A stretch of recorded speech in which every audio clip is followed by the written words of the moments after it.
Oy, kumusta? Pag-usapan natin ngayon yung 3 kwento tungkol sa mga problema na parang, nako, sobrang laki at imposibleng masolusyonan. Pero alamin natin kung paano hinarap at nalutas ang mga ito. Tara! Naisip mo na ba yun? Yung may haharapin kang problema na parang, paano to? Imposible to? Well, yung unang kwento natin, hindi lang isang tao ang may problema, kundi isang buong payan. Halos lahat sa kanila may sakit. Grabe, di ba? Ano kayang pwedeng gawin? Okay, so andito tayo sa bayan ng Capernaum. Habang papalubog yung araw, doon naman nagsimulang maglabasan ng mga tao. May dala silang isang napakalaking problema na kahit sino sa kanila hindi alam kung paano lulutasin.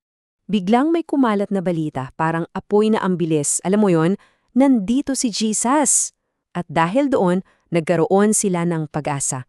Mula sa lahat ng sulok ng bayan, makikita mo, nagmamadali yung mga tao, dala-dala yung mga mahal nila sa buhay. Lahat sila umaasa sa isang himala. At tingnan nyo to ha, habang lumalalim yung gabi, lalong dumarami yung mga tao. Hindi to tumitigil. Isipin mo yung pila, ang haba-haba, purong mga taong may sakit. Pero lahat sila naniniwala na may magbabago sa gabing yun. Can you imagine yung maririnig mo? Hindi to basta ingay. Isigaw to ng tua, ng relief. At hindi tumigil si Jesus hanggat yung pinakahuling tao sa pila ay gumaling. Isipin mo, isang buong bayan gumaling sa loob lang ng isang gabi. Wow!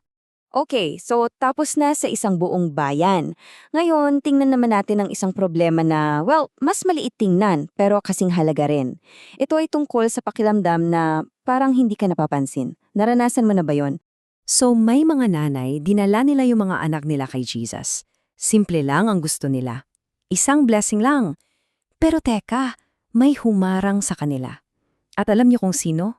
Mismong mga kaibigan pa ni Jesus. Sabi nila, naku, huwag niyo siyang abalahin. Busy siya para sa mga bata. Dito natin makikita yung malaking pagkakaiba ng pananaw, di ba? Para sa mga disipulo, yung mga bata, abala lang, isang istorbo. Pero para kay Jesus, iba. Nakita niya yung isang bagay na mas mahalaga. So, itinama ni Jesus yung maling pag-iisip nila. Sinabi niya itong mga salitang to na nagpabago ng lahat. Hayaan niyong lumapit sa akin ng mga bata. Ipinapakita niya na lahat, kahit yung pinakamaliit, ay importante. At ginawa niya nga. Isa-isa niyang niyakap at binasbas yung mga bata. Yung mga nanay na kanila lang parang pinapaalis na, ngayon umuwing masayang-masaya. Kasi yung problema nila nasolusyonan. Naramdaman nila na sila at ang mga anak nila ay tunay na mahalaga. At ngayon, para sa huling problema natin, ito, para sa akin, ay yung pinaka-mind-blowing sa lahat. Isipin mo, libo-libong tao na gutom, tapos nasa isang lugar kayo na walang mabibilan ng pagkain. Paano na to?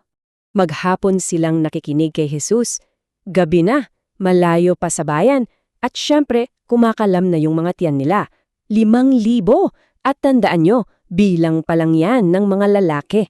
Hindi pa kasama dyan ang mga babae at mga bata. So grabe, ang dami talaga nila. So naghanap ng pagkain. At eto lang yung nakita nila. 5 pirasong tinabay at 2 maliliit na isda. Seryoso, parang baon lang yan ng isang bata, di ba? Paano yan aabot sa libo-libo? Kaya nga kahit yung isa sa mga alagad, si Andres, napasabi na lang, ano naman to sa ganito karami? Which is a very good question, di ba? Sino ba namang mag-aakala na kakasya yan? Pero sa halip na mamroblema, kinuha lang ni Jesus yung tinapay at isda. Nagpasalamat siya, tapos sinabi sa mga disipulo, "O sige, simulan nyo nang ipamahagi yan." Sigurado ako nagtataka sila, pero sumunod na lang din sila. At dito na nangyari yung talagang kamangha-mangha. Habang pinapamigay nila yung pagkain, hindi ito nauubos. Hindi lang nakakain ang lahat hanggang mabusog ha.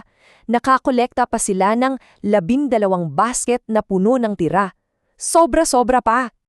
So ayan na, 3 imposibleng problema, lahat nalutas.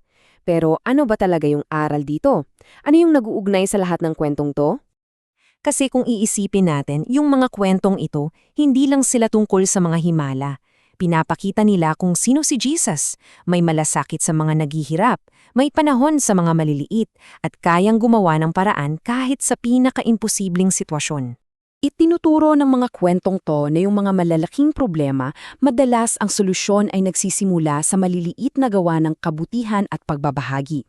Kaya ang tanong para sa ating lahat ngayon ay, anong maliit na bagay ang kaya mong ibigay o ibahagi ngayon na maaaring maging simula ng isang malaking pagbabago para sa iba?